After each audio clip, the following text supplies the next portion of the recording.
जी, आपकी अंडरस्टैंडिंग क्या कहती है? दिल्ली ने किसकी किस्मत तय की है? दिल्ली में क्या चल रहा है?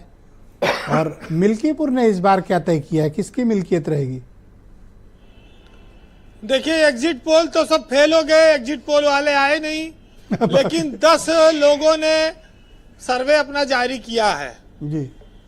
और उसमें से 8 में बीजेपी को दिल्ली में बहुमत मिल रहा है और 2 लोगों में केजरीवाल की पार्टी को बहुमत आ रहा है।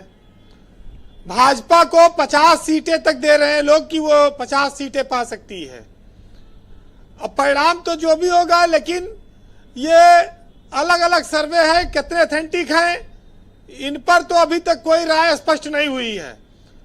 लेकिन जो 11 साल में केजरीवाल को लेकर एक एंटी इनकम्बेंसी फैक्टर का मामला है, उसमें ये जरूर कह सकते हैं कि भाजपा ने एक माहौल बनाया कि केजरीवाल की सरकार में कई जगह पे भ्रष्टाचार हुआ, जिसके नाते उनसे जनता ऊब गई है।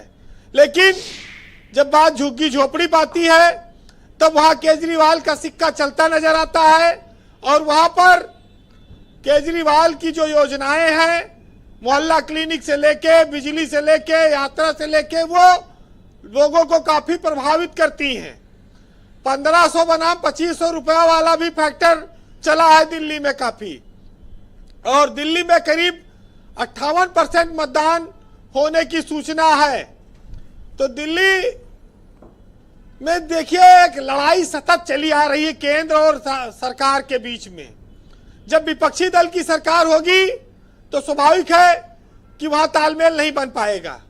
भाजपा के लिए एक बात जरूर हो सकती है कि पिछले 2 चुनाव से वो 1 अंक में सीटों पे आ रही थी, 2, कभी 3 सीट, कभी 5 सीट, कभी इस तरह का।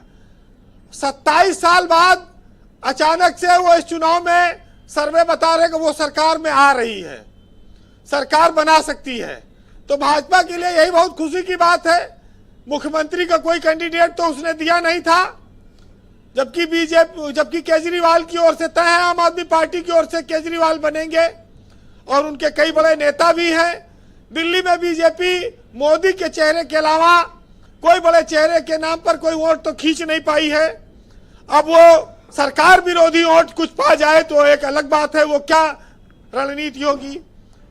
कांग्रेस को कोई सर्वे 1 सीट से ऊपर नहीं दे रहा है और पता नहीं एक भी आएगा या मायावती, ओवैसी इन सब की तरह जीरो ना हो जाए जिस तरह से अन्य को जीरो दिखाया जा रहा है। तो ये भी एक बड़ा आश्चर्यजनक रहेगा रिजल्ट 8 तारीख को जब आएगा। लेकिन ये जरूर है कि कांग्रेस ने वो गाना गाया था कि हम तो डूबे हैं सनम, तुमको भी ले डूबेंगे।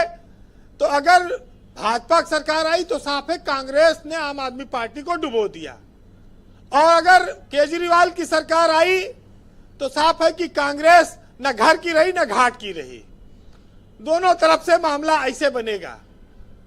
फिलहाल हम हर चुनाव में हमारे देश के नेता, सरकारें ये वादा करती हैं कि हम गरीबी हटाएंगे, भ्रष्टाचार खत्म करेंगे, बेरोजगारी मिटाएंगे। लेकिन हर चुनाव में ये मुद्दा अपने आप आ जाता है सामने, और उसके साथ अब रेवड़ियों का दौर चल रहा है कि सिलेंडर लोगे, नगद लोगे, पानी लोगे, बस यात्रा लोगे, सब मुफ्त में देने को बिजली से लेके सरकारें तैयार हैं। तो ये भी एक अपने आप में बड़ा रोचक है कि इस देश में चुनाव ना आवे तो शायद जनता को कुछ मिलवे भी न करे। तो चुनाव बहुत अच्छी चीज है, 5 साल में होता है, कम से कम कुछ चीजें बढ़कर मिलती हैं। वैसे ब्रजेश जी, 2500 रुपए का देखिए नकदीकरण का जो मामला है, ये दांव काफी इफेक्टिव है और इस दांव से केजरीवाल को एक बड़ा झटका लग सकता है। उनकी हैट्रिक के राह में ये योजनाएं लोक लुभावन काफी रोड़ा बन सकती हैं। कौन जीतेगा हारेगा इस पर तो हम लोग नहीं कह सकते, अभी जानते नहीं।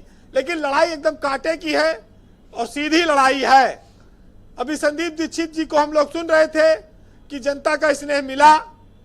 अरे जब 90% सीट पर जमानते जब्त हो जाएगा तो स्नेह लेके क्या करेंगे?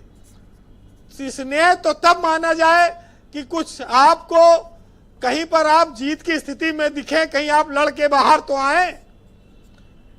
तो अब बात आती है मिल्कीपुर की, जहां पर करीब 63% के लगभग मतदान बताया जा रहा है, जो पिछले चुनाव से काफी ज्यादा है।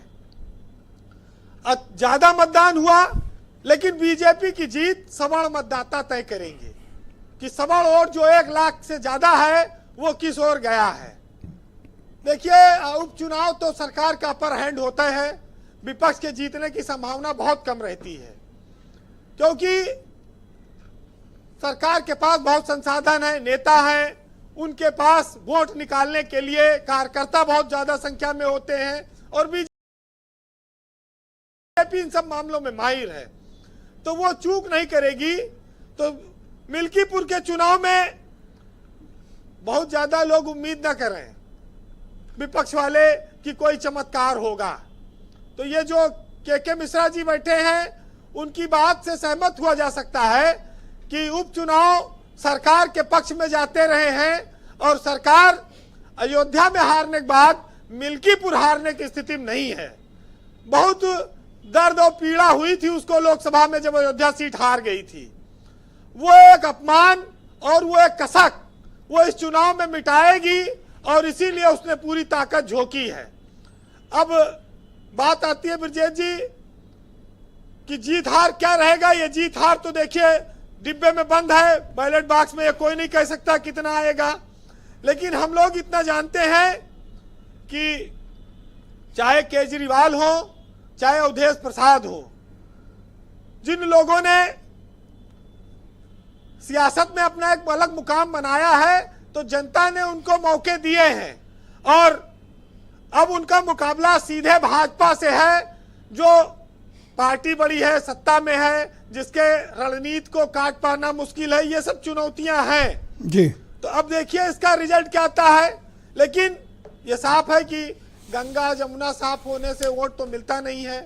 वोट या तो मिलता है कि मुफ्त की रेवड़ी से या जातीय समीकरण से, और अब इस पर क्या आएगा, लेकिन एमआईएम और कांग्रेस की भूमिका क्या रही है इस चुनाव में, यह भी साफ होगा। केजरीवाल सत्ता में आएंगे तो लड़ाई फिर होगी कि दिल्ली में केंद्र सरकार हमको काम नहीं करने दे रही, ये लड़ाई जारी रहेगी। भाजपा सत्ता में आ जाएगी तो फिर लड़ाई खत्म हो जाएगी, और राज्यपाल भी उनका है, मुख्यमंत्री भी अगर बना लेंगे केंद्र में उनका, तो सब चीजें उनकी अच्छी चलेंगी। अब देखिए जनता ने क्या चुना है। फिलहाल चुनाव के सर्वे और एग्जिट पोल चाहे जो कहें, लेकिन आप ये सुनिएगा कि जो बोएगा वही पाएगा, तेरा किया आगे आएगा, सुख दुख है क्या सब फल है कर्मों का, जैसी करनी वैसी भरनी। बहुत शुक्रिया वीरेन जी, बहुत बहुत धन्यवाद ग्राउंड जीरो से अपना फीडबैक, ओपिनियन और एनालिसिस हम तक पहुंचाने के लिए। बहनों भाइयों, इस परिचर्चा का दूसरा चरण प्रारंभ करते हैं। मेरे साथ सर्वेश